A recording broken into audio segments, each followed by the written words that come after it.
খেয়াল রাখবেন, কোরবানির গরু যখন ক্রয় করবেন, গরুটা ল্যাংড়া কিনা দেখবেন।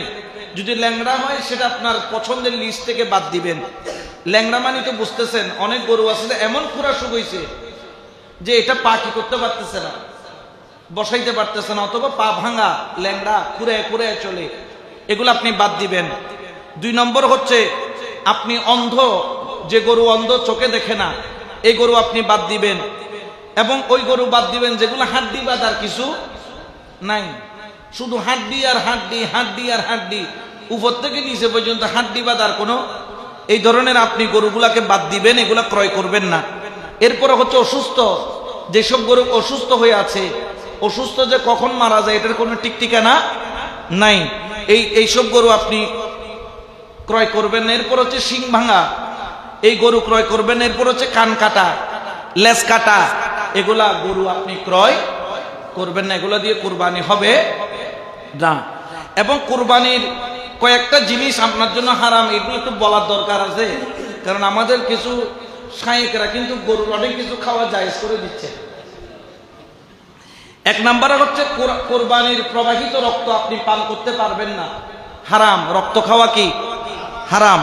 2 নম্বর হচ্ছে কোরবানির যেটা আপনার পুল্লিঙ্গ বা স্ত্রীলিঙ্গ, যেটাকে পেনিস বলা হয়, এটা আপনি রান্না করে খাওয়ার অনুমতি নাই, এটা আপনি খেতে পারবেন না। কোরবানির পিত্তথলি, পিত্ত, এটা পান করা কি নাই, জায়েজ নাই।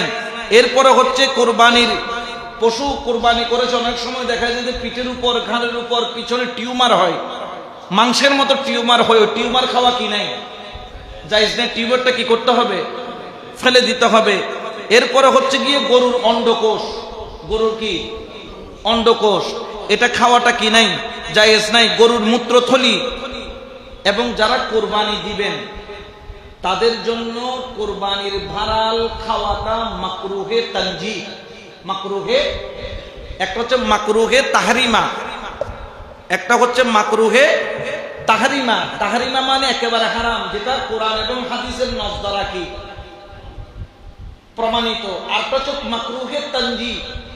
মাকরুহে তানজি মানে কি, যেমন ধরেন আপনি যেটা ফুকাহায়ে কেরামরা সবাই মিলে কি করেছেন, সম্মতি দিয়েছেন, হানাফি, মালিকি, শাফি, হাম্বলি, প্রত্যেক ইমামরা, যেহেতু প্রস্রাবের থলি খাওয়া জায়েজ নাই, কারণ সেখানে কি থাকে, প্রস্রাব থাকে, তাইলে যেখানে পায়খানা থাকে, এমনি কিন্তু আপনার অন্যান্য সময় আপনি খেতে পারবেন, কিন্তু কোরবানি যারা দিবেন তারা কোরবানির ভাড়ালগুলা কি করবেন না, নিজেরা খাবেন না, এটা অন্যজনকে কি করে দিবেন, দিয়ে দিবেন। এটাকে মাকরুহে তাহরিমা বলে নাই, মাকরুহে তানজি, মাকরুহে তানজি, অর্থাৎ ফুকাহায়ে কেরামরা এটাকে কি করেছেন, নিষিদ্ধ করেছেন। এবং এটা আমাদের জামিয়া আহমদিয়া সুন্নি আলিয়া, যিনি প্রধান ফকিহ আল্লামা মসিউর রহমান হুজুর কেবলা, আমার উস্তাদ, তিনিও বলছেন এটা মাকরুহে তানজি, এটা আপনারা কি করবেন না, কোরবানির অন্ততপক্ষে কোরবানিটা আপনারা খাবেন না। এগুলার ব্যাপারে আপনারা কি থাকবেন, সতর্ক থাকবেন। এবং খেয়াল রাখতে হবে, আপনার তাকবীরে তাশরিকের একটা বিষয় আছে, যে জিলহজ মাসের 9 তারিখ ফজর থেকে জিলহজ মাসের 13 তারিখ আসরের নামাজ পর্যন্ত প্রত্যেক সালাতের পরে কমপক্ষে একবার কি পড়া, তাকবীরে তাহরিমা, অন্ততপক্ষে কয়বার, একবার পড়তে পারবে, 3 বার পড়তে পারবে, 5 বার পড়তে পারবে, অর্থাৎ বেজোর বার সর্বনিম্ন কয়বার, একবার করে সে পড়বে। এটা জিলহজ মাসের কয় তারিখ থেকে, 9 তারিখ কি থেকে, ফজর, 13 তারিখ। আবার এটা সৌদি আরবের হিসাব না, কোন হিসাব, বাংলাদেশের হিসাবে, কারণ সৌদি আরবের সাথে আমাদের একদিন কি থাকে, পার্থক্য থাকে। তো আপনারা এই জন্য বাংলাদেশের হিসাবে আপনারা 9 তারিখ থেকে 13 তারিখ পর্যন্ত আপনারা তাকবীর আদায় করবেন। প্রত্যেক নামাজের পরে উচ্চস্বরে কি পড়তে হবে, এমনি তাকবীর আরো পড়তে পারবেন, 3 বার পড়তে বলছেন বলতে আপনি শুধু নামাজে পড়বেন তা না, নামাজের বাইরেও আপনি সেটা পড়তে বেশি বেশি পড়বেন, আদায় করবেন, হাঁটতে চলতে, কিন্তু নামাজের পরে উচ্চস্বরে এটা কি করবেন, আদায় করবেন।